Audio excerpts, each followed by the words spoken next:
Item ಯಾವುದೇ ಇರಲಿ try ಮಾಡಿ ಆಚಿ ಚಿಕನ್ ಮಸಾಲಾ ಬಹಳ ಈಸಿಯಾಗಿ ಸಿಗ್ತಾ ಇದೆ ಅಲ್ವಾ ಅಂತ ಹೇಳಿ ಅವರು ಆರೋಪ ಮಾಡಿದ್ದಾರೆ. ಬಾಂಗ್ಲಾದೇಶಿಗರಿಗೆ PRC ಆರೋಪ ಇದು. ಸರ್ಕಾರದ ವಿರುದ್ಧ ಅಶೋಕ್ ವಾಗ್ದಾಳಿ ನಡೆಸಿದ್ದಾರೆ. ಬಾಂಗ್ಲಾದೇಶಿಯರನ್ನ ಕರ್ನಾಟಕದ ಮತದಾರನಾಗಿ ಮಾಡುವ ಹುನ್ನಾರ ಇದು. ಬಾಂಗ್ಲಾದಿಂದ ಬಂದವರು ನಾಳೆ ಭಯೋತ್ಪಾದಕರಾದರೆ ಹೇಗ್ರಿ ಅಂತ ಪ್ರಶ್ನೆ ಮಾಡಿದ್ದಾರೆ. ಈಗ ಬರ್ತಾರೆ ಕೆಲಸದ ನಿಮಿತ್ತ, ಆಮೇಲೆ ಬಾಂಬ್ ಹಾಕ್ತಾರೆ, ಯಾರು ಹೊಣೆ ಹಾಗಾದರೆ?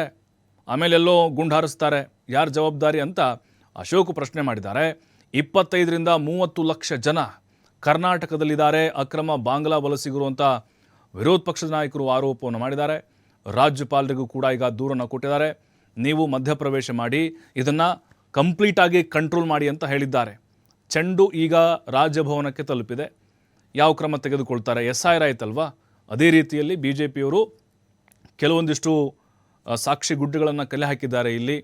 ಅಲ್ಲಿ ಯಾವ ರೀತಿಯಾಗಿ ಪೌಲ್ಟ್ರಿಗಳಲ್ಲಿ, ಕಲ್ಯಾಣ ಮಂಟಪ, ಕೆಲವೊಂದಿಷ್ಟು ಮಸೀದಿಗಳಲ್ಲಿ ಕೆಲವೊಂದು ಗುಂಪಾಗಿ ಸೇರಿಸಿ ಅಲ್ಲಿ SIR ಮಾಡ್ತಿದ್ರಲ್ವ, ಅಲ್ಲೂ ಕೂಡ ಅಕ್ರಮ ಬಾಂಗ್ಲಾ ವಲಸಿಗರನ್ನು ಇಲ್ಲಿನ ಮತದಾರನಾಗಿ ಮಾಡುವಂಥ ಹುನ್ನಾರ ನಡೀತಿದೆ ಅಂತ ಹೇಳಿದ್ರು. ಈಗ ಮತ್ತೊಂದು ಆರೋಪ ಮಾಡಿದ್ದಾರೆ. ಶಾಶ್ವತ ಪ್ರಮಾಣ ಪತ್ರ ಕೊಡೋ ಮುಖಾಂತರ ಯಾರು 10 ವರ್ಷ ಇರ್ತಾರೋ ಅವ್ರಿಗೆ ಪರ್ಮನೆಂಟ್ ಕೊಡೋ ಮುಖಾಂತರ ಅವರು ಈ ರಾಜ್ಯದ ಪ್ರಜೆ ಅನ್ನೋ ರೀತಿ ಮತ್ತು ಅವರಿಗೆ ಸಕಲ ಸೌಕರ್ಯಗಳು, ರೇಷನ್ ಕಾರ್ಡ್ ಇರ್ಬೋದು, ಹೆಲ್ತ್ ಕಾರ್ಡ್ ಇರ್ಬೋದು, ಮನೆಗಳಿರ್ಬೋದು, ಇವೆಲ್ಲನೂ ಕೂಡ ನೀಟಾಗಿ ಅವರಿಗೆ ಸಿಗುವಂಥ ಒಂದು ವ್ಯವಸ್ಥೆ ಆಗ್ತಾಯಿದೆ. ಅಂದರೆ ಯಾರು ಕಾಂಗ್ರೆಸ್ಗೆ ವೋಟ್ ಹಾಕ್ತಾರೋ ಅವ್ರಿಗೆಲ್ಲ ಪರ್ಮನೆಂಟ್ ಮಾಡೋವಂಥ ಒಂದು ಹುನ್ನಾರ ಇದು. ಇದರಲ್ಲಿ ದೇಶದ ಭದ್ರತೆ ಅಡಗಿದೆ.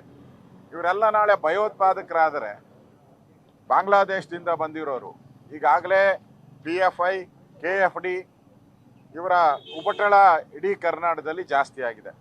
ಅವ್ರ ಮೇಲೆ ಬಿದ್ದಂಥ ಕೇಸ್ಗಳನ್ನೆಲ್ಲ ಈ ಕಾಂಗ್ರೆಸ್ ಅವರು ವೋಟ್ಗೋಸ್ಕರ ವಾಪಸ್ ತೆಗಿತಾ ಇದ್ದಾರೆ.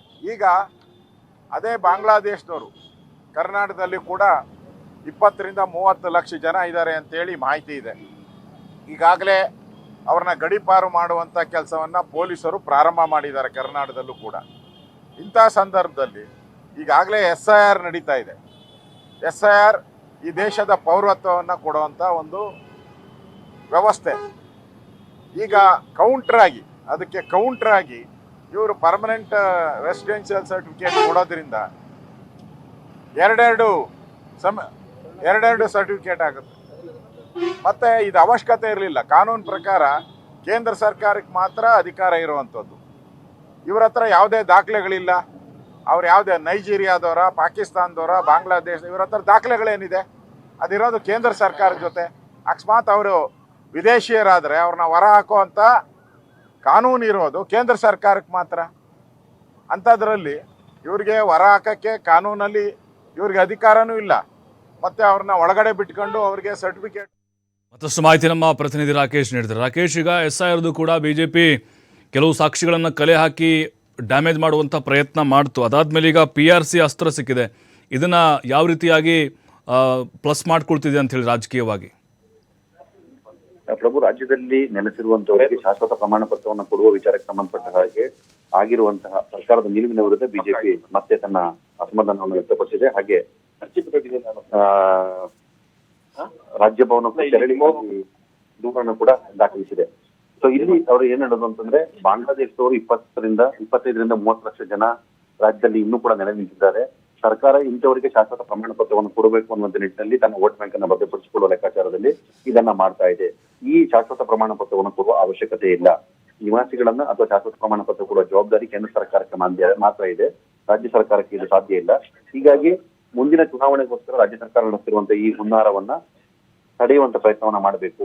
ರಾಜ್ಯ ಸರ್ಕಾರದ ನಡೆಗೆ ರಾಜ್ಯಪಾಲರು ಮಧ್ಯಪ್ರವೇಶ ಮಾಡಬೇಕು ಅನ್ನುವಂತ ಆಗ್ರಹವನ್ನ ಮಾಡಿದ್ದಾರೆ. ಈ ಶಾಶ್ವತ ಪ್ರಮಾಣ ಪತ್ರವನ್ನು ಕೊಡೋದ್ರಿಂದಾಗಿ ದೇಶಕ್ಕೆ ಅಪಾಯ ಬರುತ್ತೆ. ಸರ್ಕಾರಕ್ಕೆ ಈಗ ರಾಜ್ಯಪಾಲರು ಎಚ್ಚರಿಕೆ ಕೊಡಬೇಕು ಅನ್ನುವಂತ ನಿಟ್ಟಿನಲ್ಲಿ ಬಿಜೆಪಿ ಆಗ್ರಹವನ್ನ ಮಾಡಿ ತನ್ನ ಮನವಿಯನ್ನು ಕೂಡ ರಾಜ್ಯಪಾಲರಿಗೆ ತಲುಪಿದೆ. ಪ್ರಭು, ಥ್ಯಾಂಕ್ ಯು ರಾಕೇಶ್ ಮಾಹಿತಿಗೆ.